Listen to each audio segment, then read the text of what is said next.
Good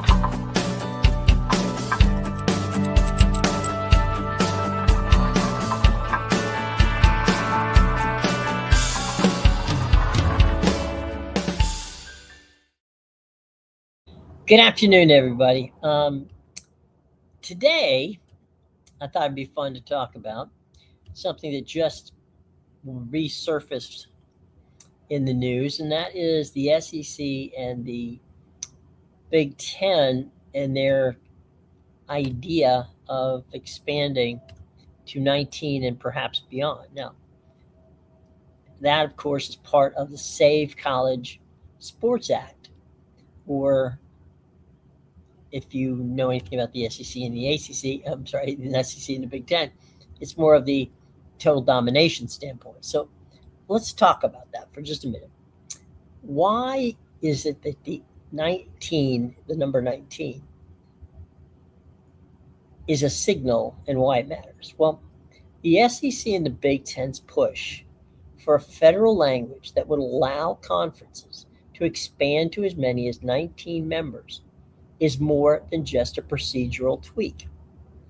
What it does, it's really a strategic marker. By asking Congress to relax membership limits in the Protect College Sports Act, part of the negotiations with the power leagues are protecting their ability to grow when the next wave of realignment hits, basically between 2030 and 2032. Okay, that's when the Big Ten, not the SEC, the Big Ten, the Big 12 begin their conversations. It will have a comment. Obviously, the SEC is in 2030, 2036 is the ACC, but the Big Ten will drive this. And so, what does that mean? All right, the number 19 is not a cap. Okay, so 19, just because they say the number 19 doesn't mean that 19 is where they're going to stop. It just means that that's where they're calling it the ceiling, okay? They want it written into federal law to ensure their future flexibility. Now, with the Big Ten already at 18 and the SEC at 16, the figure creates room for 1 to 3 additions, all right? The 1 would be, of course, to the Big 10. The 3, of course, would be to the SEC. That buffers, and it's squarely aimed at the ACC in an attempt to cause instability and possibly get rid of the high-value programs that they have in the conference. Okay. So here we are in Shark Week, and we pretty much have some pretty good shark bait going on here. So we need to keep an eye on that. So let's go back and continue to look at what this really truly means. What it means for the ACC schools. Well, for the ACC schools, the 19-team language is a warning shot. It signals that the SEC and the Big Ten want the legal freedom to add schools such as North Carolina, perhaps Virginia, perhaps Clemson, perhaps Florida State, maybe Notre Dame. I doubt that's going to happen, but you never know, without triggering any compliance issues under the new federal framework. Now, that's the key sentence here, okay?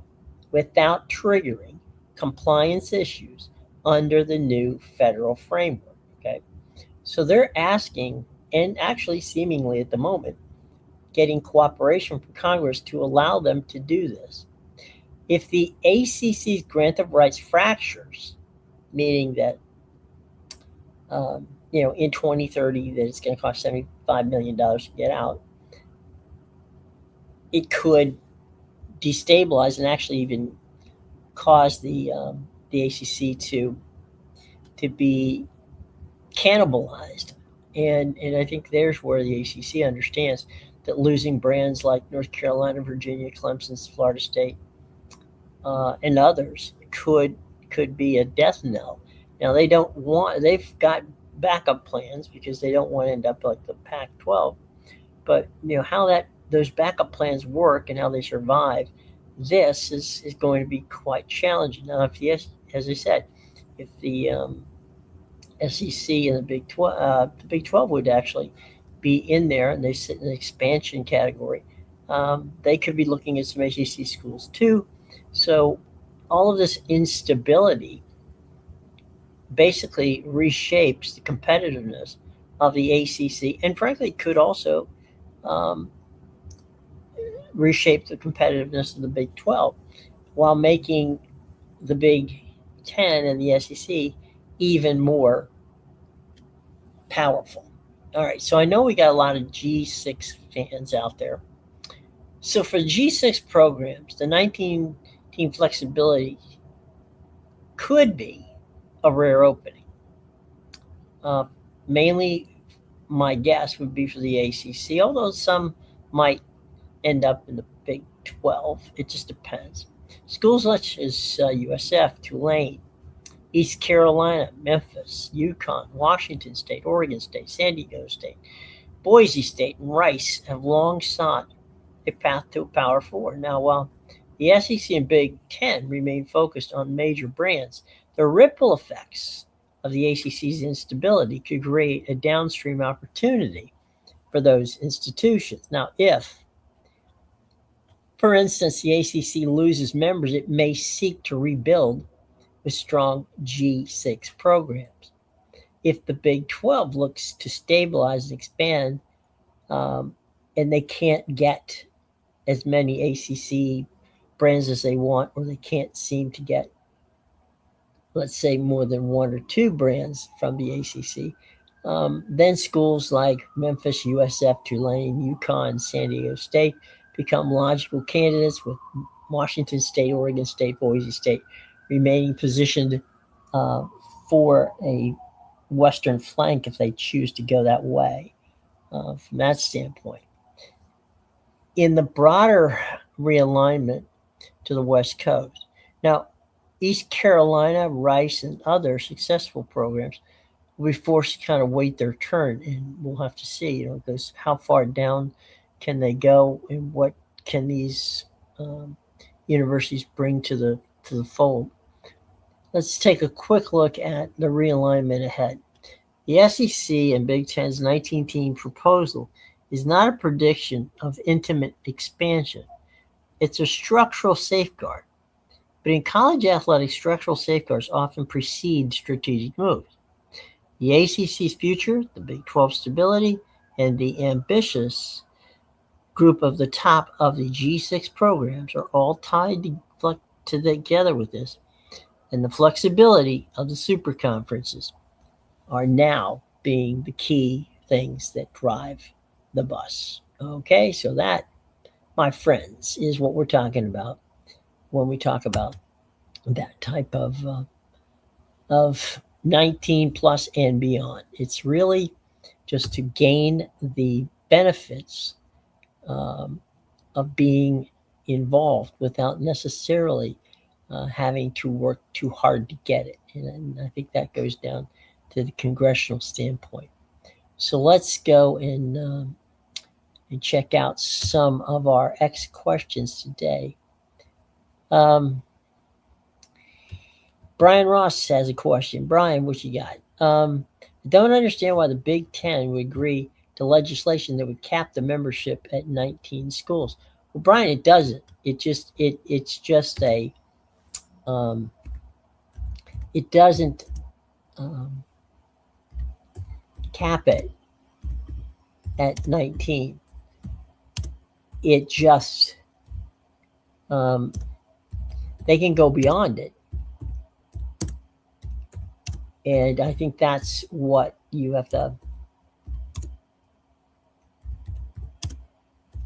look at that. I mean, it's not a cap. It's a suggested cap. Okay, so doesn't mean that's the way it goes. All right. Well, I've got some. All right, Councilman Bill Carlson. Now this has to do. We're switching topics here for a moment on the Rays Stadium issue. Councilman Carlson and I have been exchanging X posts with each other on on his suggestion that he and the city council has not been involved in negotiations for the new Tampa Bay Rays stadium in on presently what is the campus of Hillsborough College on Del Mabry.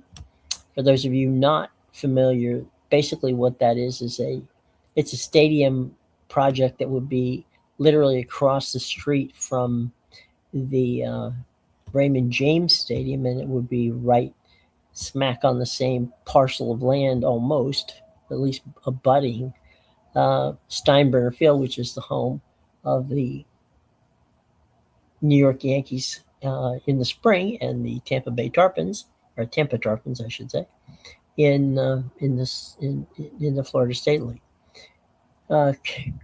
Councilman Carlson has been battling with Mayor Jane Castor to find out who, if this city council can have a seat at the table. It seems as if there's been a breakthrough there, which we're happy to hear, that now the city council is getting one-on-one negotiations and being brought up to speed by Ken Babby, the CEO of the Tampa Bay Rays. Babby, who is one hell of a salesman and also somebody who can certainly answer any and all questions that city council may have, already has the backing of Mayor Castor, also the backing of Hillsborough County. Can they get it done? Could they get it done, I should say, without the city of Tampa? The answer is yes, they could. The problem is that that would require a little bit more nuance and some pushing things around that would delay the process, perhaps by a few months, maybe even perhaps a year. I mean, we don't know that at this point in time. So I think where we're hoping or heading anyway is that someone can make sure that everything is going well in that regard. Okay, let's jump over. We've got a question from Tom. How about this thought? Might be the top 8 or 10 teams break off the ACC, form their own new conference, thereby allowing the ACC to add up. Tom, it's not a bad idea, not at all. The problem is the top 8 or 10 teams would have to pay $75 million to the conference to do it if they did it before 2036. And I think that is the issue at hand right now, is that can you, that would give the conference let's just say 10 to use your numbers. That'd be $750 million that the ACC would have to build their own new conference with. It would be very interesting to see how, how that will work. But it's an interesting question. All right, wars of 10 schools to get close to 20 again. Not quite sure what you mean there, Tom.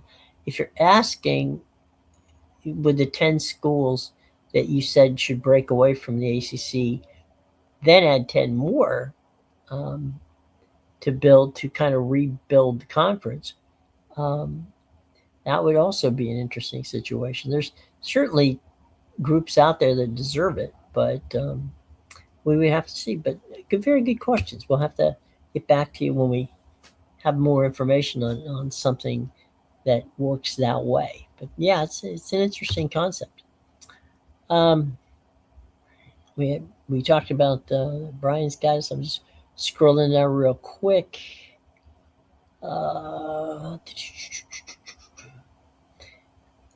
Salt Lake City. Yesterday we talked about Major League Baseball wants Salt Lake City and Nashville to come on down.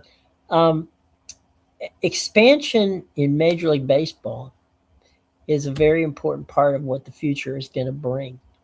And right now, the hottest 2 cities in that mix is Salt Lake City in the west and Nashville in the east. Now, let's talk about the timeline. Major League Baseball's march toward 32 teams, is basically shaking shape. The league's internal calendar is cleaner than ever. Conversations with Major League Baseball sources that we've had point to probably 2031, 2032 is when the expansion window will uh, will take place, and that's with Commissioner Rob Manfred's expected timetable to formally announce his um, his retiring. Sometime in that 2031, 2032 period. The league has been signaling this direction for years, but now the prerequisites that they needed were starting really to line up. Now, Salt Lake City and Nashville are at the front of the line. Now, Salt Lake City and Nashville, as I said, um, are the two most complete bid projects on the board. Both markets offer shovel ready stadium plans. They have strong ownership groups. They have political alignment. Three boxes Major League Baseball insists must be checked before expansion and becomes more than just a talking point. Nashville's Music City Baseball Group has been aggressive for years now, while Salt Lake City's Big League Utah bid has impressed the league officials tremendously. The financing and the regional growth metrics for Utah is just absolutely off the charts. So I would say they are at the top of the list. I'm talking about Salt Lake City being at the top of the list, with Nashville just completing their stadium deal, which I think is pretty interesting. Tom's got another quick question. Wondering, is there a conference the ACC network would be interested in? Um, Wondering in that scenario which conference would get the ACC network. That would have to be negotiated. I mean, if you break away from the ACC, you're not the ACC anymore. So right now, ESPN owns the ACC network and splits the revenue with them 50-50. So to answer your question, um, my guess is, because the way it's written, is that the ACC network would stay with the ACC. Now that would be to 2036. Beyond 2036, it's anybody's guess, right? Let me go back to baseball for just a minute. Um, there we go. All right. So anyway, the those are top targets. Okay, that doesn't mean that there aren't others. Now, Major League Baseball, um, there's a log jam here, which is kind of a good thing. Let's start with expansion can't proceed until two stadium issues have been resolved. Now, those were Oakland to Vegas and Tampa Bay, hoping to have theirs resolved here in the not too distant future, and I really do think it will actually be resolved. The Vegas one is on track to open the Lexington Ballpark in 2028, ending a decade of uncertainty out there. Um, and it's been crazy and it's been messy, but they got it done. Same thing in Tampa Bay. The new ownership group is moving ahead with their long-awaited stadium plans. We've been talking about that earlier. The Rays' new, forever home in Tampa is something they've been looking for years. They have a new ownership group, and I think that will help them solidify their place and their ability to get a deal done in that area. As I say, that probably will come, I would guess, in the early fall, say September. Maybe they'll get it done before the playoffs. We'll see. The um, the labor agreement is really what sets the stage. The next MLBPA labor agreement negotiations start at the end of the season. It's going to be a key milestone. The union does not want to control. The union does not control expansion, but it does influence travel, scheduling, roster rules, etc. Any realignment or structural changes, now this is important, Any realignment or structural changes tied to expansion are going to require the union's cooperation. League officials expect those conversations to run parallel with expansion planning. So the league and the Players Association do have some say in this. Realignment back on the table. Manfred openly discussed geographically alignment as part of the expansion package, with two new Western leaning markets likely joining the league. The MLB could shift the balance of East West structure. Now, that would reduce travel, simplify scheduling, create cleaner regional rivalries. Nothing is final, but the league is prepping those types of models. So look for, you know, a new way of looking at who's in what divisions and how many divisions we have. So it's going to be very interesting. Now, the road to 2032. If Major League Baseball announces two new franchises late in 2029, construction timelines for those ballparks opening could happen between 2031 and 2032, with new teams debuting in that 2032, 2033 season under Manfred's successor by that point. As we said, Salt Lake City and Nashville are positioned to seize those spots. Tampa Bay and Vegas will have their new stadiums. They both of them hope. Realignment will be ready, and Major League Baseball will finally move to 32 teams. That's the plan. Keep an eye out for Raleigh Durham. I would not count Raleigh Durham out in this particular scenario. Okay, so by all means, keep an idea of what's going on there. All right, Nicodamo. What do we got here? He's asking Mr. Bill Carlson. Just trying to make a name for himself at the expense of risking stadium project. Don't think that's necessarily the truth, but okay. I had a conversation with him here, and dishonesty was shocking. Um, his logic is flawed, and he just keeps attacking Mayor Castor. Then he accused me of working for a rival. Okay, um, interesting. So, Nick, I appreciate uh,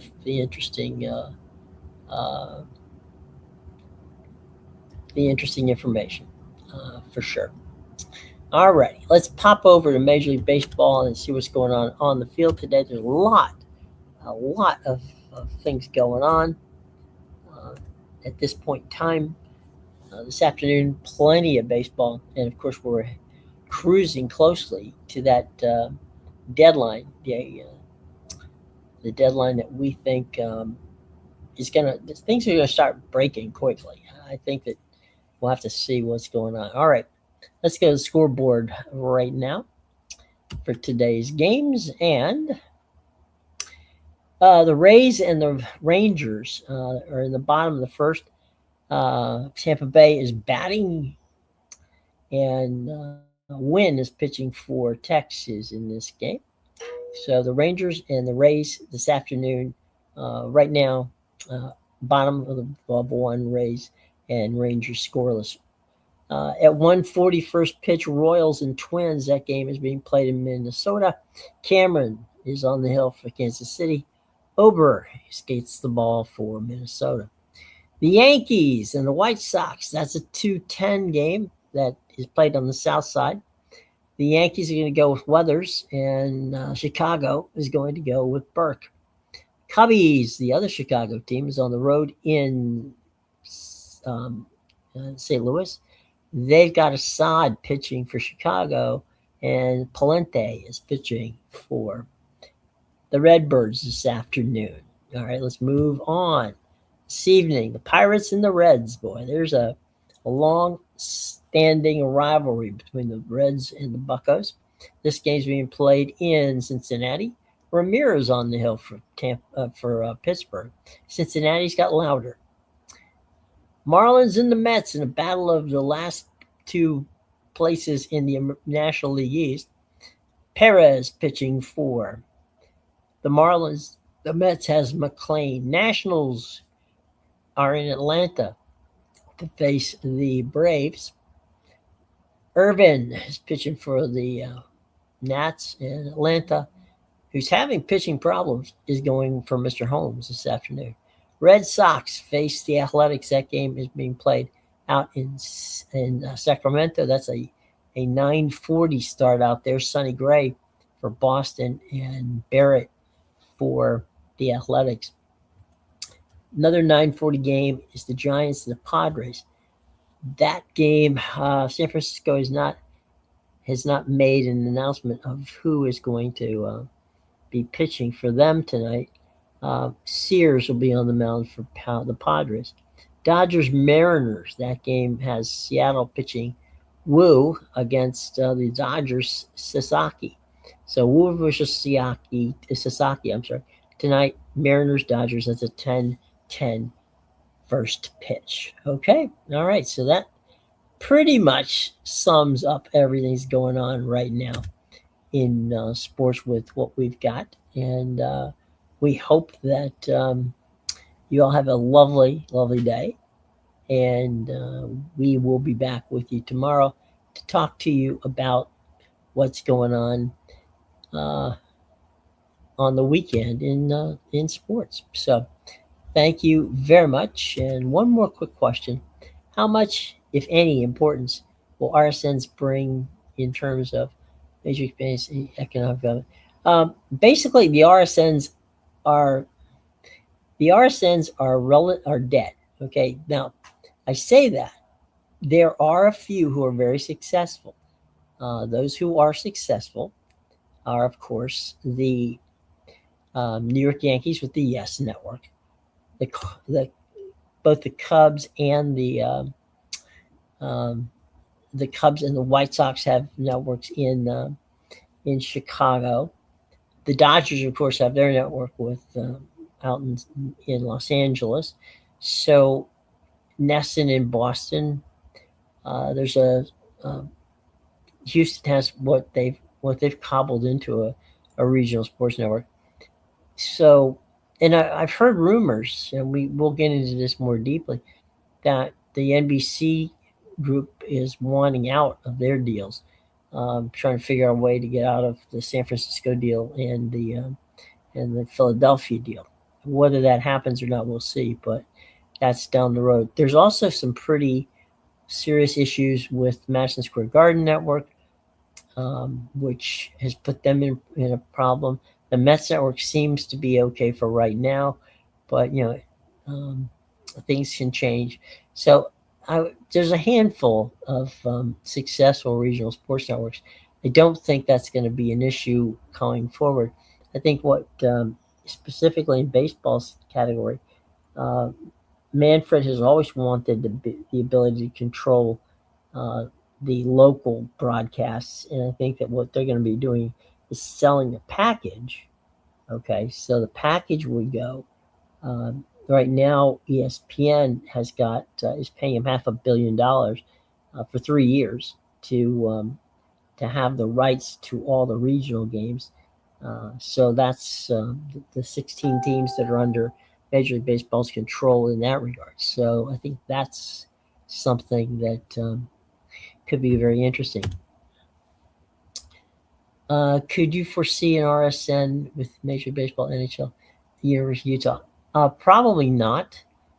And there's the rationale behind that is, and this has nothing to do with the University of Utah or what happens here is Major League Baseball, the NHL, NBA, and of course college, they all really truly want to stay separate from each other.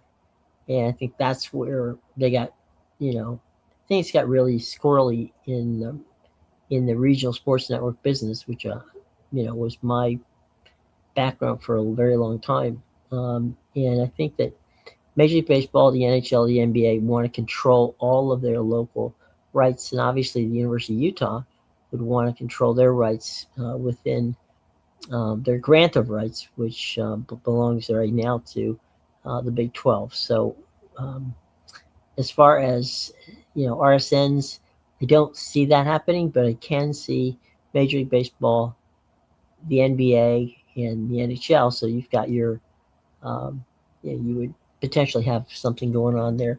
But I don't think it's going to affect. Um, I don't think it's going to affect anything that happens in Salt Lake City, or for that matter, any other city. I think that the leagues are trying to claw back their local rights and sell them to streaming services. And of course, as I said, the University of Utah is under the grant of rights they signed for the Big 12. What do we got? Yeah, Nesson is a rarity. Nesson, the Yes Network, um, as I said before, the Dodgers situation, the Cubs have Marquee Network, the White Sox have their network. So yeah, there are a handful of rarities, but and Nesson being one of the more stable ones, along with the Yes Network in New York. So to answer your question, yeah, Nesson is a kind of a unicorn there. Okay. All right, boys and girls, thanks a lot for dropping by. Greatly appreciate it. And we'll be back. See you tomorrow, everybody. Take care, and thanks for joining us. Thanks, Tom, for joining us and asking a lot of good questions.